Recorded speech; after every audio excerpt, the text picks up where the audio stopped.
Hey dears, be updated with your updated technology. हामी programming ल्याङ्ग्वेजको video सिरिजमा छौँ र जहाँनिर हामीले प्रोग्रामिङ कन्सेप्ट र लजिकहरूको बारेमा डिस्कस गर्दैछौँ र बेसिकल्ली यो भिडियो चाहिँ मैले सम्पूर्ण लेभललाई हुने गरी तयार पारेको छु, स्पेसली एकाडेमिक्स फिल्डमा।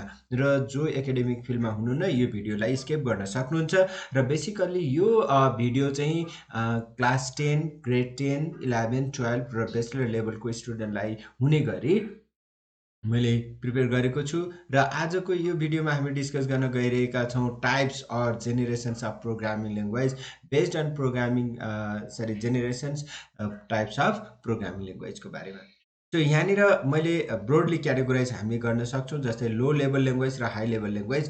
एन्ड लो लेभल ल्याङ्ग्वेजमा फेरि पनि हामी क्याटेगोराइज गर्दै जाँदा फर्स्ट जेनेरेसन र सेकेन्ड जेनेरेसन, जहाँनिर first generation as a machine level language or machine language हामी भन्छौँ भने सेकेन्ड जेनेरेसनमा हाम्रो एसेम्ब्ली ल्याङ्ग्वेज पर्छ। त्यसपछि बाँकी थर्ड जेनेरेसन जस्तै प्रोसिड्युरल ओरिएन्टेड ल्याङ्ग्वेज भयो, प्रब्लम ओरिएन्टेड ल्याङ्ग्वेज भयो र natural language, this are the high level language है। वान बाई वान हामी डिस्कस गर्छौँ। जस्तै फर्स्टमा जाउँ हामी low level language. Low level language भनेको कम्प्लिटली मसिन डिपेन्डेन्ट, जहाँनिर बाइनरी बेसमा या 0-1 फर्ममा प्रोग्रामहरू कोड गरिएका हुन्छन् र जुन डाइरेक्टली मसिनबाट या हार्डवेयरले अन्डरस्ट्यान्ड गर्न सक्छ होइन। सो त्यसले गर्दा यो डाइरेक्टली कुनै पनि ल्याङ्ग्वेज ट्रान्सलेटर चाहिँदैन, जसले गर्दा यो फास्ट एक्जिक्युसन हुन्छ होइन, फास्टर देन अदर। तर यसमा प्रोग्राम कोड गर्न चाहिँ एकदम गाह्रो हुन्छ, किनभने 0-1 फर्ममा जहाँनिर इट्स कम्प्लिटली टाइम कन्ज्युमिङ पनि हुन्छ होइन, टाइम लाग्छ अनि अन्डरस्ट्यान्ड गर्न धेरै गाह्रो हामीलाई होइन, र प्रोग्राम डेभलप गर्न पनि गाह्रो। तर यसलाई ट्रान्सलेटर चाहिँदैन, एक्जिक्युसन फास्ट हुन्छ। त्यसै गरी एसेम्ब्ली ल्याङ्ग्वेज छ। एसेम्ब्ली ल्याङ्ग्वेज भनेको जुन हाम्रो 1010 फर्ममा भएको कोडलाई उसले एउटा सेट बनाएर एउटा पर्टिकुलर ग्रुप बनाएर होइन, according to that some groups होइन। अब एउटै नेचरको कुनै टास्कहरू हुन्छ नि, तिनीहरूलाई ब्लक बनाएर ग्रुप बनाएर एउटा सिम्बोलाइज ब्लक बनाएर लेखिएको कोडलाई हामीले एसेम्ब्ली कोड या ह्युमन अन्डरस्ट्यान्डेबल पनि अलिकति हुन्छ, जुन हाई लेभल ल्याङ्ग्वेज पनि हुन्छ, जस्तै एड सम होइन, त्यो टाइपले हाम्रो कुनै सेट गरिएको छ भने that types of is assembly language. But assembly ल्याङ्ग्वेजलाई मसिन ल्याङ्ग्वेजमा कन्भर्ट गर्नुपर्ने हुन्छ, जहाँनिर एउटा एसेम्ब्लर भनेर एउटा सानो ट्रान्सलेटर प्रोग्रामरको आवश्यकता चाहिँ चाहिन्छ।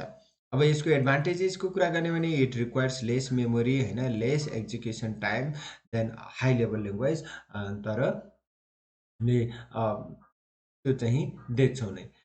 So now let's talk about the high level programming language. High level programming ल्याङ्ग्वेजमा मैले अब यहाँ थर्ड जेनेरेसनबाट सुरु गर्नुपर्ने हुन्छ होइन, थर्ड जेनेरेसन, फोर्थ जेनेरेसन र अहिलेसम्म आइपुग्दा हामी फिफ्थ जेनेरेसन, त्यो सबै वान बाई वान डिस्कस गर्नेछौँ।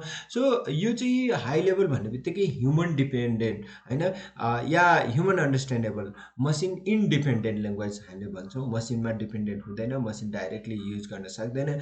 जस्तै यसमा केही एक्जाम्पलहरू हामी एकदम पपुलर प्रोग्रामिङ ल्याङ्ग्वेजको बारेमा कुरा गर्छौँ, जस्तै पाइथन भयो, जाभा भयो, जाभा स्क्रिप्ट, सी प्लस प्लस, लिप्सहरू, यिनीहरू जम्मै हाई लेभल ल्याङ्ग्वेज हुन्। हाई लेभलमा फर्स्टमा प्रोसिड्युर ओरिएन्टेड ल्याङ्ग्वेज भनेको के होला त यो होइन। यसमा चाहिँ के हो भने लाइक एब्रिभिएसन फर्ममा, जस्तै एसेम्ब्लीबाट अलिकति यसलाई हाई लेभल सिम्पल ल्याङ्ग्वेज बेसमा ल्याएको छ, जहाँनिर ल्याङ्ग्वेज ट्रान्सलेटर चाहिँ चाहिन्छ है। र यो ल्याङ्ग्वेज चाहिँ हाम्रो कस्तो हुन्छ भने लाइक अब्जेक्ट ओरिएन्टेड हुँदैन, जहाँनिर कोडहरू एउटा सिक्वेन्सियल अर्डरमा हामीले कोड लेख्छौँ। यसको पनि पर्टिकुलर रुल चाहिँ हुन्छ है। कुनै पनि प्रोग्रामिङ ल्याङ्ग्वेज भन्ने बित्तिकै हामी के भन्छौँ, सेट अफ रुल्स, मेथड्स हुन्छ त्यहाँनिर होइन, जहाँनिर त्यो रुल्स एज अ ग्रामर हामीले त्यहाँनिर फलो गर्नै पर्छ, otherwise our syntax will be, our code will be wrong होइन। सो द्याट इज, जस्तै हामीले यसमा एक्जाम्पलको रूपमा लिन सक्छौँ सी भयो। यसलाई हामीले स्ट्रक्चर ल्याङ्ग्वेज पनि भन्छौँ, जहाँनिर एउटा स्ट्रक्चर बेसमा जसरी हामीले जुन सिक्वेन्समा जुन फर्मेटमा, स्ट्रक्चर भनेको फर्मेटै लिन्छौँ होइन, फर्मेटमा हामीले कोडहरू लेखेका हुन्छौँ, त्यो अनुसारको यो एक्जिक्युसन हुन्छ।